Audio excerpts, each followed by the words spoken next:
Okay, today I'm going to be going through how to do an essay plan for this question here, so for poetry. So we've got compare the way poets present oppression in London and in one other poem in Power and Conflict. Now, step number 1 is to underline key focus of the question. So one of them would be to compare. This is our method. Then we've got our theme, which is oppression. And we've got our focus, which is on the poem London. Now this would be, when it says one other poem, we've only studied 2 so far, so it would be Ozymandias. But in your actual GCSE exam, you have 4 other poems to think about. Now, second step is to mind map the key focus. So our key focus is on that theme of oppression. So I'm just going to put that into a mind map.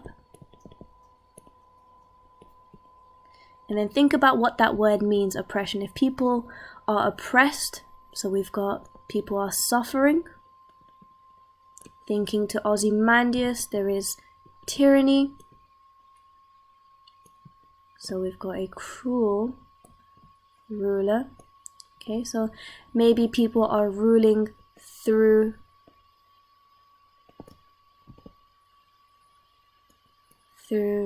control or fear. Now I'm going to do something slightly different. So I'm going to put this into a table. So we've got London and Ozymandias. Now I'm doing this just so I can clearly compare with the 2 poems, and I can clearly see my idea. So we're now going to write down our points. So we're thinking, tracking, do these ideas change across the poem? Remember, this would be your first point in every paragraph. Okay, you should be comparing both of these poems in one paragraph, so you should have essentially 2 points. So we've got here number 1 with London. Perhaps our point could be there are all types of people suffering. There's children, there's also men, all types of people suffering. Now the quotation you could write for this one could perhaps be in every, how that's repeated in every, then it talks about man, and so on. The technique there is anaphora. And then thinking to Ozymandias, what other one can we compare it to? Perhaps saying how Ozymandias is a cruel tyrant. And you could perhaps link that to how his appearance of having a sneer of cold command. Okay, now thinking about Ozymandias is a sonnet which has 14 lines. This sneer of cold command is in the octave, so in the first 8 lines. With London, the structure is quatrains. Okay, now we've got also alliteration here. So you've got a language technique, but also a structural device with octave, thinking about where does it change.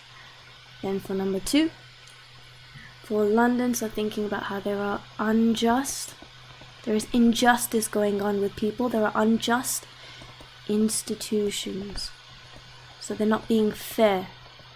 Think about how Blake calls them, he describes them as blackening churches.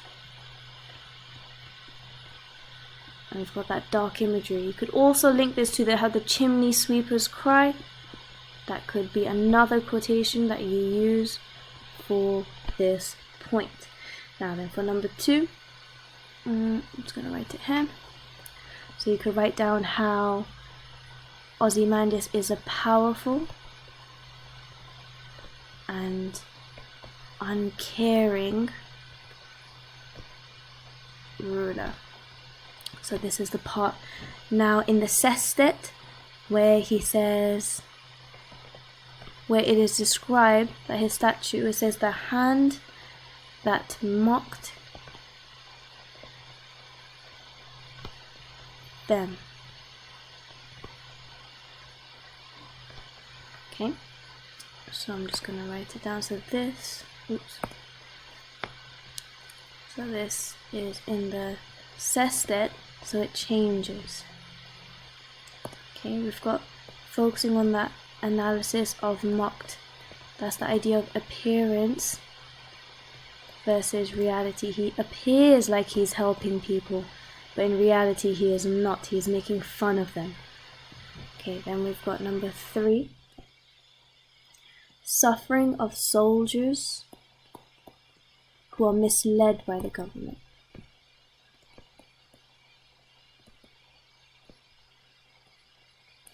Who are misled. Remember, they're going to war for the government. They have no choice in this. So they've got the hapless soldiers. So think about how depressing that is. Okay, so don't just focus on the techniques, also think about what is being said here. So we've got sibilance. That would be the language technique. Shows so much depression here. Everything is bleak. There is no hope. Okay, so we've got here powerful and uncaring ruler. And then number 3, Ozymandias wanting control.